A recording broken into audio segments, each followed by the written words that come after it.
This is problem 16.13. It's on page 1140. The retractable shelf shown is supported by two identical linkage and spring systems. Only one of the systems is shown.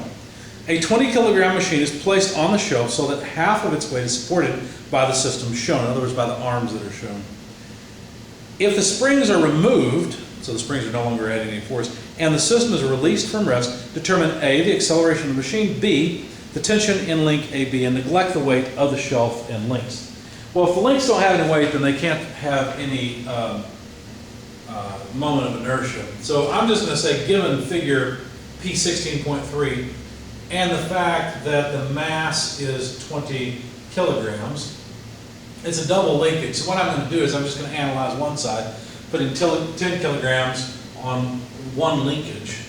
And so the weight I'm going to use will be, well, the total weight is 20 kilograms times 9.81 meters per second squared. But the effective weight for one side, so that comes out to 196.2 newtons. The effective weight for one side equals 98.1 newtons. Okay, and that's what I'm going to use. Now note something important. A, B, and CE are two force members. And since, while this is dynamics, and so the forces wouldn't have to line up because the arm could accelerate, in fact it does. Since there's no mass, then this is a classic two-force member, at least approximately, because we're neglecting the weight of, and really the moment of inertia, of A, B, and CE. So this is a two-force member, meaning that the forces at either end are equal to one another. So the force at A and the force at B on that link are equal and opposite. Same thing for C and E. Of course, the force in AB and the force in CE might be quite different. In fact, they are. We don't really care about the force in CE, but there we go. So I'm going to analyze just one half of the system. I made a free body diagram, just simplifying things a wee bit. That with G, let's see, that should be a little more horizontal. That's good. So A here, C here, G here with weight acting downward. And then at A, force AB and force AC now, or force CE. Intuitively, you should be able to realize that F and CE is in fact wrong. I mean, it's the opposite direction, right? CE must be in compression, AB must be in tension. But we don't care, and so I just left it that way. I did want to note that both of these are at a 30-degree angle, and that's true for AB as well. Okay, that's something that they gave. Now I went ahead and drew a kinetic diagram on my paper separately, but I'm going to draw a kinetic diagram right on top of this one so you can see it. So the kinetic diagram will be in red, MAY and MAX. And notice that the I alpha must be 0 because we know that the body does not turn, right? So it can't accelerate, otherwise it would have to turn. What I did, I went ahead and set up a coordinate system in the typical XY fashion as evidenced by my dynamic forces, but I also set up a normal tangential coordinate system, okay, where the normal direction is along the line of FAB or FCE. And so there's a 30-degree angle between the normal axis and the x-axis in my coordinate system. And I knew I wanted to sum moments about point C to get rid of FCE and relate FAB to W, but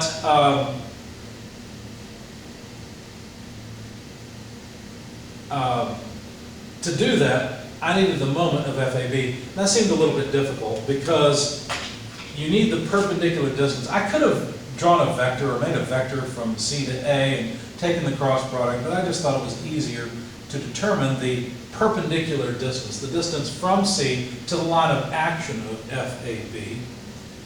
And to do that required a little bit of geometry. Let me sketch the geometry for you. I realized that I had AC, something like this. And they had given me some dimensions, like this is 100 millimeters, height is 80 millimeters. But that's not the length I need. I don't need AC, because the vector coming off FAB is not at a reasonable angle. It's at a 30-degree angle. In fact, if you think about the line here parallel to the vector, well then there's a 30-degree angle here. Now, the distance that I want is this distance, right? So that's at 90 degrees. So I've got 90 degrees more. And I can figure out this angle because I've got 80 and 100, so I can use the inverse tangent function. When I use the inverse tangent function on my calculator, I found that this angle was about 38.6598 degrees. So from here all the way over to here is 180 degrees. That means all I have to do is take 180, subtract 90, subtract 30, subtract 38.6598. When I did that, I got an angle of about 21.3402 degrees. And the reason that's useful is because now this length can be calculated. Because if I realize that the length of the hypotenuse, because this is also a right triangle, is related to the height of the triangle that I want, well then that would be cosine of 21.3402 degrees that I would multiply by this length. Well, what is that length? Well, it's square root of 80 squared plus 100 squared, just Pythagorean's theorem, right? Now that number comes out to about 119.2820 millimeters. And that was the easiest way I could think of to do it. Let me copy that down because I need the board space. So that's just geometry. You can do this in SolidWorks if you want it. Whatever CAD package you like, as long as it's a parametric modeler. It'd be easy to do. You could probably do it in AutoCAD too if you wanted to, but there it is. So that's the dimension that I wanted, and I need that dimension because I need it for summing moments about C to get the moment of the force in length AB. So that was just geometry. So now let's go ahead and deal with the dynamics. Let's sum moments about point C, taking counterclockwise as positive. The weight has a moment arm from C through A all over to the weight. So the weight, I'm using 98.1 newtons because remember, I'm only dealing with half of the mechanism at a time. And the moment arm is not just 100, there's another 50 from A over to G. So that's a 150 millimeter moment arm. I normally would switch to meters, but I just left everything in millimeters this time. FAB, on the other hand, causes a negative moment about C. Now that I've got this perpendicular distance, I can use it. So let's just write FAB times 119.2820 millimeters. Okay. On the right-hand side, there'd be I alpha, but that's 0. Now, we're not summing moments about G, so we need to take the moment of the dynamic forces as well, MAX and MAY. Well, let's see. MAX causes about C a negative moment, so minus MAX times the moment arm. Well, the vertical height between C and G is what I needed. When I looked at the diagram, it looked like that was 160 millimeters. And then MAY causes a moment about C as well, again with a 150 millimeter moment arm, but it's negative, so minus MAY times 150 millimeters. Okay. Now, of course, the mass that I'm dealing with is 10 kilograms because I'm dealing with half of the unit. We're assuming half of the weight is supported on, a similar mechanism in the background that we can't see as the one we're analyzing in the foreground. And so then I did something I don't normally do. I just went ahead and plugged in numbers. So the first term comes out to 14,715. Notice I've got Newton millimeters everywhere, so as long as everything's millimeters, we should be good for newtons in our other units. As long as the acceleration's in meters per second squared, we should be okay. And then minus this term, 119.2820 times FAB equals, on the right-hand side, I just went ahead and put the 10 with that, 160, and wrote that this is negative 1600 AX minus 1500 AY. So what I have now, if I knew the acceleration in the X and the Y direction of the center of gravity, G, then I would be able to figure out the force in length AB. Now, let's use some kinematics next. How do you know to use kinematics? Well, you notice something about the motion. You notice the body does not rotate. So if I could just get the acceleration of point A, I'd have the acceleration of point G. The acceleration of point A, C, and G must all be the same. The body does not rotate. It's just moving in curvilinear motion. Now, relating the acceleration of point A to the acceleration of point B, notice that point B is a ground pivot. So what I'm doing is I'm incorporating information about how link AB is constraining the motion of this machine. So the acceleration of point A equals the acceleration of point B, which itself is of course 0, plus the relative acceleration of A with respect to B. Now, of course, the relative acceleration breaks down into both a tangential and normal component. Okay? Now, remember that this is going to be something like an omega squared, but the thing's not moving yet, is it? So omega squared is 0. That means this normal acceleration is 0. So the only contribution we should have would be the angular acceleration of AB. Let's be very clear. We're not talking about the acceleration of the machine body. It has no angular acceleration. We're talking about the acceleration of the link, because that's what we're relating here, to relate A to B. And the k direction crossed with the vector from B to A. Well, how does the vector go from B to A? Well, we could just say it has magnitude RBA. We don't know what that length is. We could look it up in a minute. But how does it move? To get from B to A, well, B's up here. To get to A, we have to go in the negative x and the negative y directions. And if you look at the angle, you'll see that the cosine length goes with the I direction, because, of course, our angle's down here, so cosine gives us the horizontal distance, minus sine of theta in the j direction. Okay? So this is the cross product that we need to compute. If we take the constants out, or the scalars out, alpha AB, RB, A, and just consider the cross products, well, we have k cross I. Well, that's j, so minus cosine 30 degrees j, k cross j, which is negative I, but the negative sign cancels, so plus sine 30 degrees in the I direction. Okay? Now, I always like to rearrange these and draw them or write them down in proper order. I first and j second.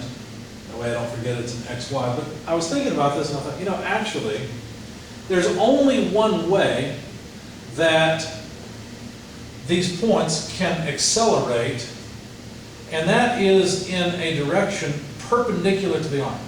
How do I know that? Well, we can only have tangential acceleration of point A, and that is, in fact, perpendicular to the arm. There can only be tangential acceleration of A, C, and G. Tangent, or perpendicular to, the line FAB. So really, I don't know that this helped me much, but really, this is alpha AB, RBA, in the tangent direction. They've got to point in that direction, right? Where that acceleration has to point in that direction. That's the only choice we have. Now, I also wanted to relate the acceleration of A to G. I've already mentioned that, but let's write it down strictly. The acceleration of A must be equal to the acceleration of G because the body's moving in a curvilinear fashion. All right? The body never rotates, in other words. So whatever the acceleration is at one point, since the body can't, it's not squishy, it's solid, it all has to accelerate in the same direction. So once I've got the acceleration of A, I've got the acceleration of G. So that means that this is the acceleration of G. Okay? In fact, let me erase some of the beginning kinematics so we can continue. So the acceleration of G must be equal to alpha AB, RAB, sine 30 degrees I, going back to this term, minus alpha AB, RAB, cosine 30 degrees in the j direction. And that must be equal to the acceleration in the x direction, I, plus the acceleration in the y direction, j. Because that's the acceleration of the center of gravity. We just call it AX and AY, but that's the acceleration of the center of gravity, G. Of course, we could just call this the acceleration of gravity in the tangential direction. Okay? So I think that's all of the kinematics that we need for the time being. We've got the acceleration of g. Now let's do something else. Let's sum forces on the body, but I'm going to choose to sum forces in the tangential direction. Why did I do that? Well, because FCE and FAB will be eliminated from that sum, right? If I sum forces in the tangential direction, FAB and FCE will not appear. Only a component of the weight will appear, and that might make my life really easy. As a matter of fact, we only get the tangential component of the weight, not all the weight, but the weight that's projected to the tangential axis, and that should be equal to the mass times the acceleration in the tangential direction of the center of gravity. Well, weight in the tangential direction, well, we could do it this way. So mass times acceleration in the tangential direction will be equal to, no, that's not what I want to say. Here we go. Mass times g, but in the tangential direction, that would be the weight in the tangential direction, equals mass times acceleration of g in the tangential direction. The mass can cancel. G in the tangential direction is nothing more than g times cosine of 30 degrees. Because if you want to figure out how much of g points this way, remember there's a 30-degree angle here too, right? So that 30-degree angle that we have, if we take cosine of 30, well then that just projects g over onto the tangential axis, and that is in fact from the acceleration of g in the tangential direction. And that's really what we wanted from the very beginning, so we really need 9.81 meters per second squared times cosine of 30 degrees. And that comes out to about 8.4957 meters per second squared. And I say, well, why did we mess with all the other stuff? Well, we needed FAB still. So we need the acceleration in the x and the y direction, don't we? So now that we've got the tangential acceleration, well, isn't that essentially just alpha AB times RAB? So that means we have 8.4957 meters per second squared times the tangential direction. Well, the tangential direction is nothing more than sine of 30 degrees I minus cosine of 30 degrees J. And that should make some sense because if you look at it, the tangential direction has sine of 30 degrees I, yes, and negative cosine of 30 degrees J. It makes perfect sense. Right? And these are numbers we can figure out. So basically what that means, let's see, let me erase these numbers. We may have to just remember them. Well, what that means then is that AX must be 8.4957 times sine of 30 degrees meters per second squared, right? That's this component here. And AY must be negative 8.4957 cosine of 30 degrees meters per second squared. So if we write that as a vector, basically we're saying that the acceleration of g is simply about 4 point, that's this first term, because sine of 30 is half. So 4.2479I minus, if we take cosine of 30, you get 0.866, I think, something. So 86% roughly of negative 8. You get negative 7.3575 J. And these, of course, are both meters per second squared. Okay. So there's the acceleration point G, where we have AX and AY. Now we can plug them in and figure out FAB. So let's do that next. In fact, let's rearrange FAB first. Negative 1600 AX. In fact, let's go ahead and plug in AX. AX is 4.2479 minus 1500 AY, but AY is negative 7.3575. Notice I'm just plugging in numbers on the right-hand side. I would have to subtract off 14,715 and divide the whole thing by the multiplier on FAB, negative 119.2820. When you plug all of this mess into your calculator, Let's see, wait a second. Yes, yeah, that's right. So all of these should have opposite sign. Let me double check. Yes, okay. So when you plug all this in your calculator, you'll find that FAB is about 87.82 newtons. And that's the force in the link. Notice that the force came out positive. In other words, I've chosen the correct direction, meaning that there is tension in the upper member. If you were to calculate the force in CE, you would find that there's compression in that member instead.